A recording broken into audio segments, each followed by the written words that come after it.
Hey guys, I'm going to show you how to plug a mountain bike tyre today. I've just got one of these kits and I'm going to see whether it works or not. Why the hell are we doing this in the rain? Look, it's a good question. Everybody who does these videos, these how-to videos, they're in like a climate-controlled man cave, and it's always, everything's laid out perfectly. Probably a reason for that. Yeah, okay, but you never get a puncture. You only ever get a puncture when you're freezing cold. Like, I've just finished a ride. I'm really quite cold, I'm really quite wet, it's pissing down, it's October, it's England.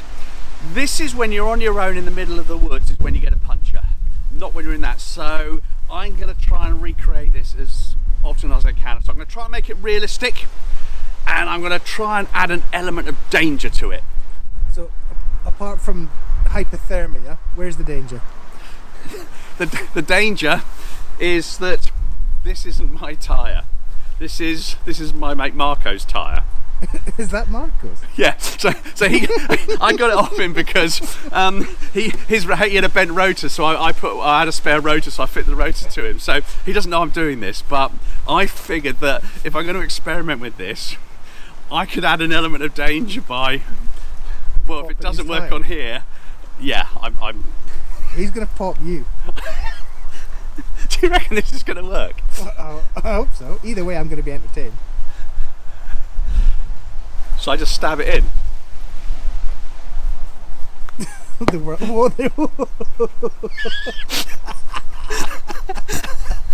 Marco, if you're watching this. Okay, so this is so far. I tell you what, actually, mate. I tell you what will be very funny.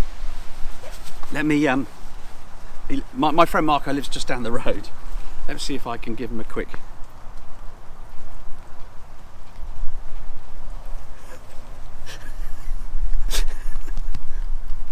Hey buddy, how are you?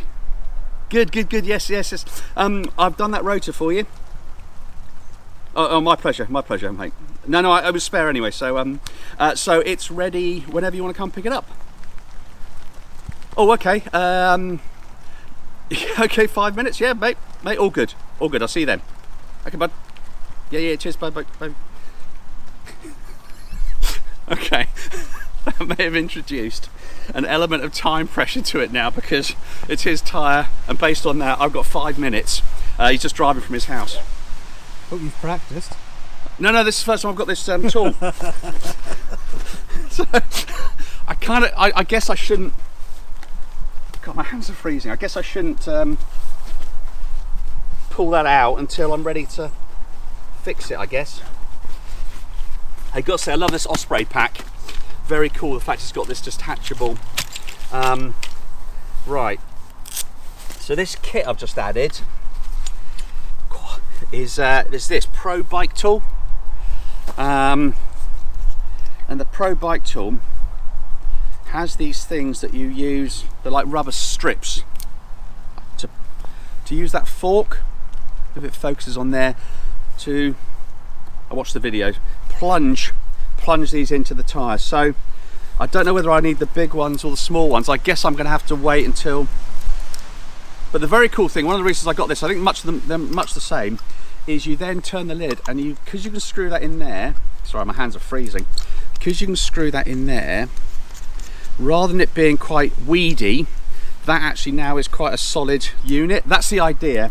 So can you keep an eye on the time, mate? He'll be on his way.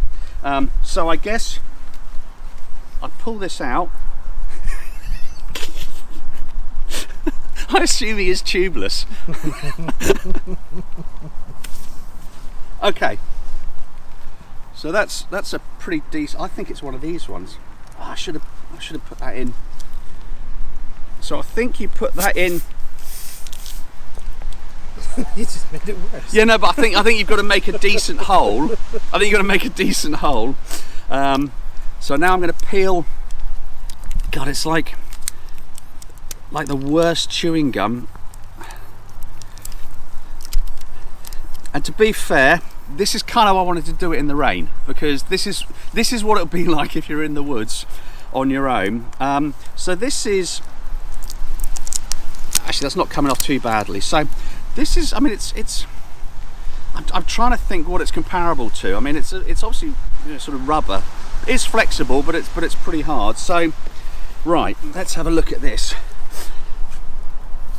So that's a pretty sizable hole. He's gonna kill me. Okay, so that I think goes in there. I then plunge that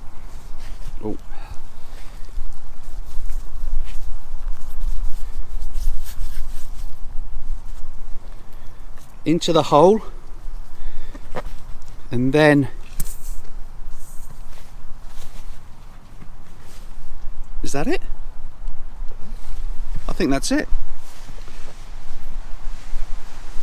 It did say you have the tags sticking out. Do you know what? I've not lost a lot of air there. You have the tags sticking out. So what I do now, I believe, is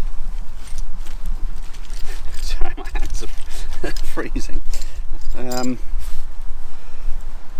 Another very cool thing to have in there. Well, yeah, I think that's it. I'm now going to slice off the excess.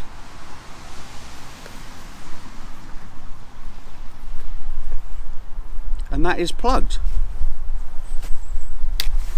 I think that is it. So we've lost a bit there.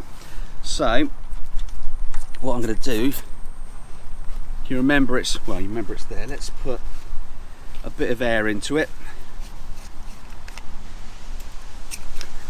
How long's it been? 7:16 we're up to.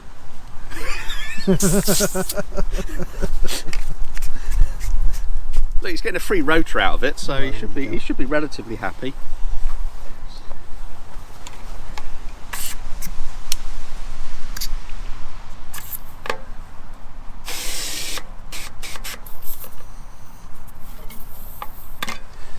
Top tip, if you're using one of these CO2 canisters, and they are brilliant, always make sure you've got some sort of case or a rubber grip around it. That becomes freezing cold as soon as that's activated. So that's it, mate. That's job done. There's a little bit of burbling, but that has sealed, holding the pressure. There we go. So real life test done out in the freezing cold. Do you know what? That's a nice bit of kit. And I think it goes to show that if you are out and you get a relatively decent one, I've got to say the other ones that came with it are really quite thick, so you could have a pretty size, I remember that's going to double up when you push it in. You could have a 10mm hole, I think, and still get away with putting one of those in. So I'm pretty impressed with that. And the great thing is, because I did it within the 5 minutes, my friend Marco doesn't need to know about it. And if he doesn't know about it, he probably won't punch me. Thanks very much for watching. See you next time.